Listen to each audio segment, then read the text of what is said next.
अस्सलाम वालेकुम। वो तो बस बेहतर वक्त के इंतज़ार में है कि कब तुम्हारे हक़ में बेहतरीन वक्त आए और वो तुम्हारी मनपसंद चीज़ मुआवज़े के ज़रिए तुम तक ले आए। अरे ये इत्तेफाक थोड़ी है, तुम्हारी दुआ तो कबूल हो चुकी है। अगर उसने तुम्हारी मनपसंद चीज़ तुम्हें ना देनी होती तो वो खुद क्यों कहता कि मांगो मुझसे, मैं तुम्हें दूंगा। कभी सोचा है अगर अल्लाह का दुआ कबूल ना करनी होती तो वो बिला वजह तुम्हारे दिल को एक ही दुआ पर क्यों रोक देता। अगर कबूल ना होनी होती तो अल्लाह तुम्हारा दिल बदल भी तो सकता था। दुआ के लिए हाथ उठते ही एक ही दुआ का लब पर खुद ब खुद आ जाना कबूलियत की निशानी नहीं तो और क्या है।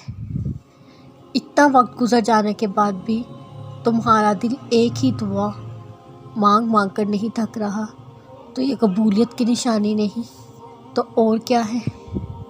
हालांकि तुम्हें लगता है कि ये नामुमकिन है, फिर भी मुसलसल उसी दुआ का मांगना ये कबूलियत की निशानी नहीं तो और क्या है। तुम्हारी ज़ुबान एक ही दुआ बार बार दोहराने से नहीं थक रही, ये कबूलियत की निशानी नहीं तो और क्या है। दिल को एक उम्मीद कि हाँ अल्लाह ज़रूर सुनेगा, ये कबूलियत की निशानी नहीं तो और क्या है। अल्लाह तुम्हारी ज़ुबान को मांगने की तौफीक ही तब देता है जब उसने कबूलियत की ठानी होती है। तहज्जुद तुम्हें अल्लाह के करीब करने का ज़रिया है।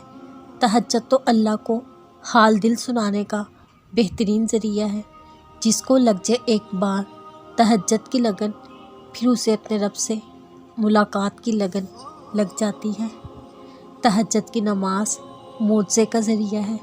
जब तुम्हें सारे रास्ते बंद नज़र आते हैं तब भी वो एक रास्ता खोले रखता है, वो रास्ता तहज्जुद का रास्ता। जो दुआ तुम तहज्जुद में मांग रहे हो ना, हकीकत में वो दुआ कब की कबूल हो चुकी है। वो देर वक्त इसलिए कर रहा है ताकि तुम्हारा उससे दुआ का रिश्ता बरकरार रह सके। तहज्जुद की नमाज अल्लाह ने बनाई ही कबूलियत के लिए है। अगर कोई दुआ तुम्हें तहज्जुद तक ले गई है तो जान लो तुम्हारी दुआओं की कबूलियत हो चुकी है।